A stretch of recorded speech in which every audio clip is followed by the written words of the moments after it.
Hey athletes, welcome back to this channel. In this video today you're going to learn about my planche program and how I got from this bed form full planche press, which is just less than 90 days ago. Yes, 90 days ago to this video right here, 5 full planche presses with good form. Basically that's what I've done in the last 90 days. I progressed so much than any other athletes around the world, and I'm going to show you exactly what did I have in my trainings to make sure that I got this type of progress. Now, before we're diving in, it's important to make sure that you understand that this is my program for myself. I break down for each and every individual of my one-on-one online coaching a program that is designed for himself, and that's exactly what I'm doing for myself as well. So when I'm talking about planche, I like to train 2 days a week. I'm training on Tuesday and I'm training on Friday. So basically between Tuesday to Friday I have 2 rest days on Wednesday and on Thursday, and between Friday back to Tuesday I have actually 3 rest days. So on Friday my training is way more intense, and on Tuesday my training is more about volume and more about reps. So basically when I'm talking about Tuesday, these are the workouts that I'm doing in the army. Okay, so most of the time I'm not really sleeping well, I'm not really eating well, so I make sure that instead of making the workout really intense, I make it just high volume. And when I'm talking about high volume in calisthenics, I'm talking about at least 3+ reps each and every set. So what I've done in the past is working with straddle presses and half lay presses with dead stop, with paused, maybe with number of seconds to a press, things like that, just that the set will take more than 10 seconds, maybe up to 15 or 20 seconds, which is in the calisthenics community counts as high volume. And on Friday what I'm doing is way more intense workouts. So I'm going for Malteses, for wide planche presses, maybe for Maltese holds, and I'm making sure that each and every set is really intense because I'm doing this workout at my home, which I'm feeling the strongest at. So that's one important thing that you should be asking yourself is when you're actually feeling, at which day of the week you're actually feeling very strong. Maybe it's in a day that you have a day out of work, or maybe it's in the weekends when you feel and you eat well and you just know that you will be the strongest. Now, when I'm talking about my planche progress, of course, there were many other things that I can talk about when it comes to how I did such a huge progress in 90 days. But in this video today, I'm going to only talk about my programming for planche. But if you want to hear about a huge subject that helped me in my planche journey in the past 90 days, which is the mental barrier that I had, you can just go to the link in the description below. I have there the full video, half an hour, about why it happened and how I actually treat my mental barrier in planche to make sure that I'm skyrocketing my progress to the fact that I'm here right now today, can do 5 full planche presses, when 90 days ago, only 3 months ago, I wasn't able to do 1 clean full planche press. So if that sounds good to you, just check the link in the description, full video about my mental barrier, and then come back again to the programming itself. Now, when I'm talking about my programming, as I said earlier, Friday is intense Maltese, and on Tuesday it's more about volume and it's planche presses. Now, again, this video is going to talk about my planche presses progress and about my planche progress. But even on Friday, when I got better at the Maltese, I also got better at the planche because we are working around the same muscle groups, around the same neuromuscular adaptations, because Maltese is basically just a wide planche. You can be right here and you can be right here, and basically that's a Maltese. So when I got better at the Maltese, obviously my planche improves as well, and when I got better at wide planche presses, Then when I've done regular planche presses, it just felt really easy, like I'm flying. So basically, when we're talking about the volume session on Tuesday, what I worked is, first of all, holds to press. So one thing that I can say for sure that will be really helpful for you is, instead of doing just random momentum presses, like just jumping into the planche and then trying to go up into a handstand, it would be really beneficial, of course, that this is increase the intensity, but try to go for 1 second before the press, 2 seconds before the press, 3 seconds before the press, 5 seconds before the press, even 7 seconds before the press. This will just make your presses looks way more powerful, and you will actually become way stronger, because when we're talking about calisthenics, you just have to become stronger to be better. It's not only about using the muscles right, but just having the actual strength in the muscles to do so. So, first thing is hold to press. Now, it doesn't have to be like 2 seconds to one press. It can be 1 second press, 1 second press. So just make sure that you're incorporating dead stops in your workouts. Okay? So when I'm talking about holds to press, it's just the term dead stop. And when I'm talking about dead stop, it just means that you're doing just a quick stop. It can be just half a second, but just make sure that you're doing the press without any momentum, and it will make you so much stronger, basically. And as I said earlier, you shouldn't be doing like 2 seconds to press, because 2 seconds to press is just maybe a 7-second set, and it just counts as intense and not really as volume. So I worked on at least 3 seconds to press, maybe even 4 seconds to press, and I just worked with that and progressed up to 7 seconds to press. And I also make sure that I'm doing, for example, 2 presses in one combo, but in 1 second dead stop in between each press. Now, another thing that helped me a lot in the past 90 days to improve in planche is to work on my negatives. And to work on the negatives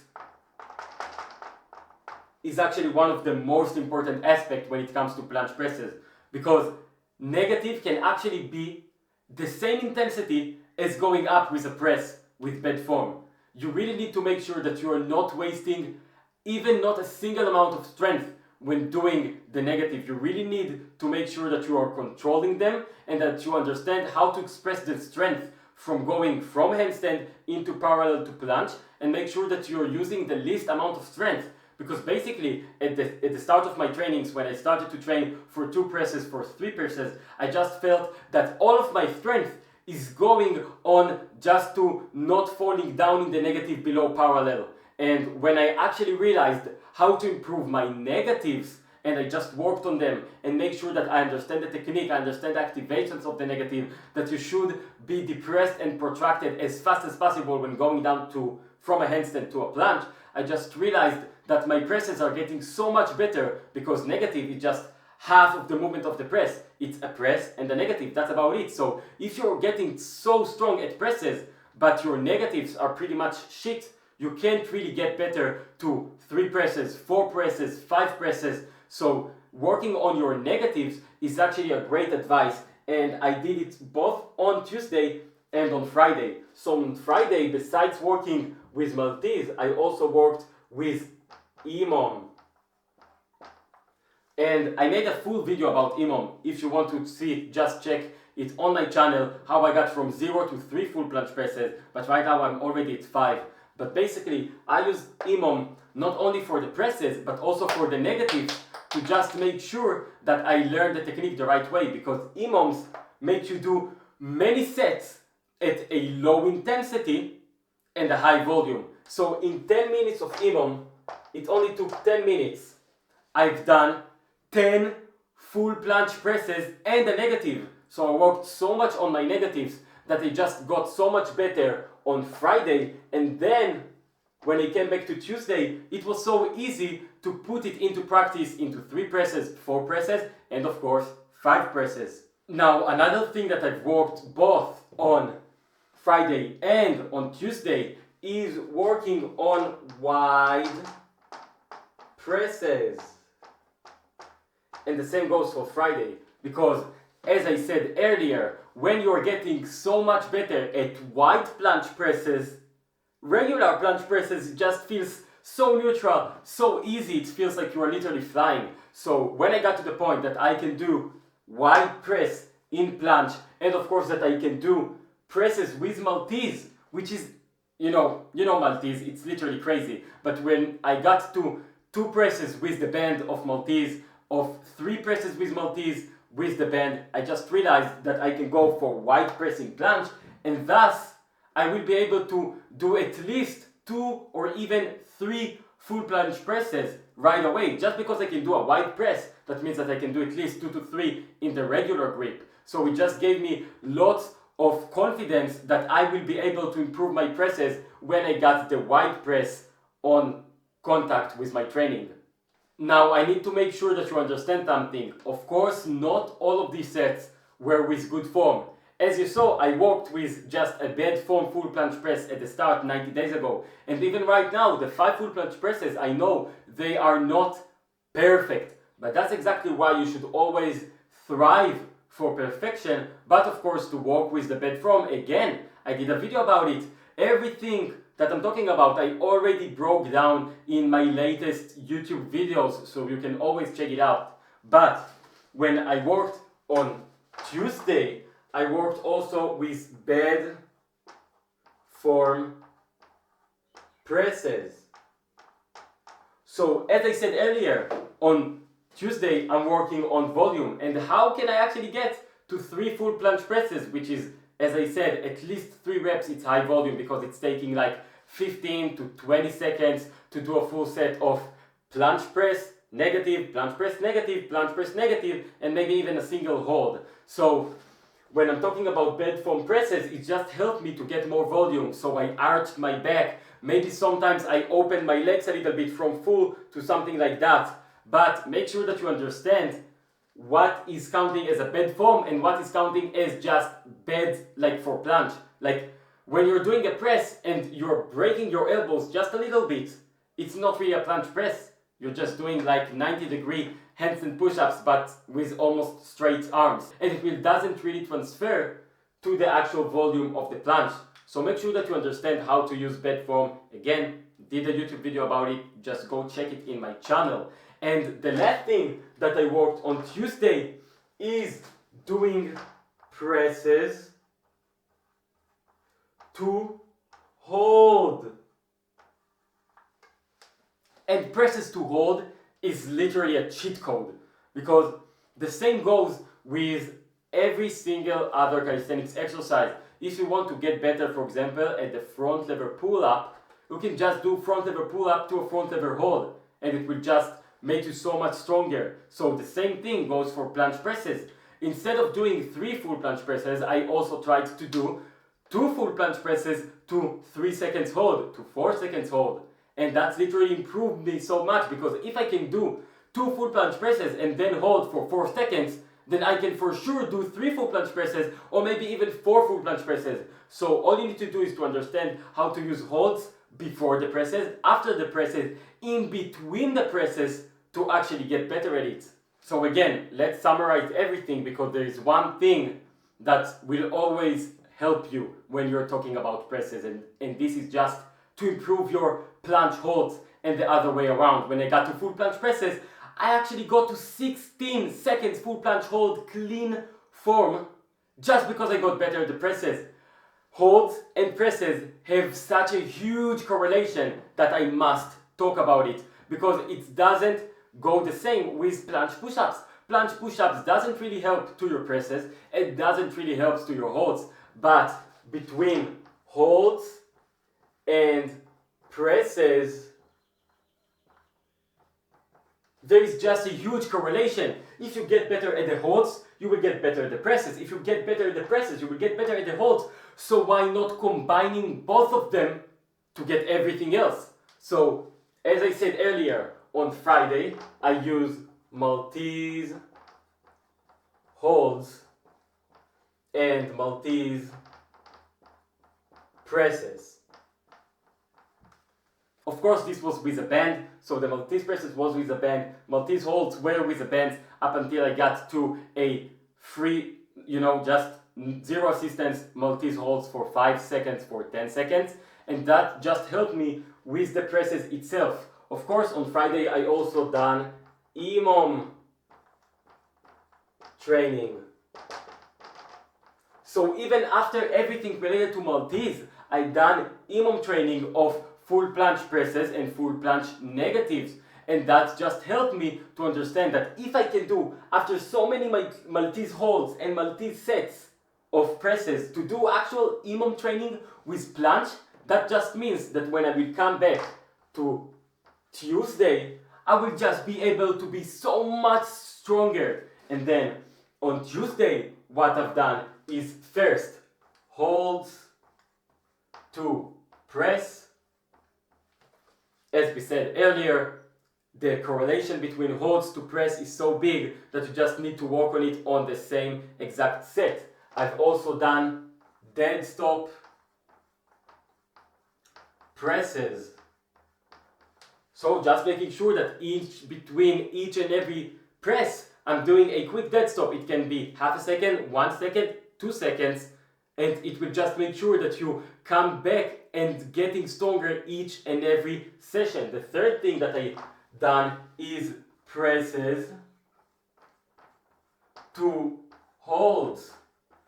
As I said earlier, if you are getting so much better at holds after the presses, you will just get better at the holds, and that's why I got just the last training. When I got the 5 full planche presses, just before that, I've done 16 seconds hold. Without training or holds for the past maybe half a year. I actually haven't trained holds for the past half a year and got the 16 seconds. I can just prioritize holds for maybe 1 month, maybe even less than that, and get the 20 seconds full planche hold. You will not see anyone else around it talking on YouTube to the camera and actually showing you his exact training program on how we got to 20 seconds full planche hold. That's literally crazy level. So just make sure that you're doing presses to holds, dead stop presses, holds to press. And of course, the last thing that I've talked about is wide presses. Of course, I still haven't done 2 wide presses. I know I can, because if I can do 5 full planche presses, 2 presses in wide, that's literally easy. But when I'm getting better at wide press and in Maltese press with a bend, I know that it will be so much easier to get just presses momentum. So of course, when I've done the 5 full planche presses, I just go down to the negative and just wake up as fast as possible. I just explode up as fast as possible because it just felt so easy to explode up, because I also every single session work on dead stop presses. Every single session I did a press, came back negative, and then hold there for 1 second, for 2 seconds. So when I've actually tried to just do a negative and go back up, it just felt so easy. I felt like I'm flying basically. So when you're actually doing this type of exercises in your training program, you will get so much better. You just got a full video about how to improve in planche presses, and the same can goes for each and every other exercise that you want to achieve in calisthenics. Now, as I said earlier, the only thing that you shouldn't be doing is just trying to do the exact same program. Because when we're talking about program, it's so individual, it's so specific to your body that you must learn how to use it. And the only way that you can be doing it the fastest way and to achieve a training program which is really just suits to your body like a glove on your hand is to work with a coach. So if you don't really understand how to do your own program and you are serious about calisthenics, you do want to achieve your goals the fastest way, you do want to just explode in your level, just skyrocket it exactly like I did, then the only solution will be to work with me one-on-one to make sure that your training program is dialed in and that you have the right guidance to achieve everything related to your calisthenics journey. So, if you're actually serious on working one-on-one with me and you want to invest in yourself to take your calisthenics journey to the next level, all you need to do is to go to my Instagram, DM me that you want to go for the one-on-one online coaching, and I will make sure to come back to you as soon as possible to see if you are a great fit for my coaching team. Thank you for listening for this video. I know it will probably help so many of you. So all I want you to do is to subscribe to this channel, to like this video, and to make sure that it will reach to every single person that wants to get better at the planche, because I just gave you so much knowledge that you will just be able to progress so much faster. Thank you, and I will see you in the next video.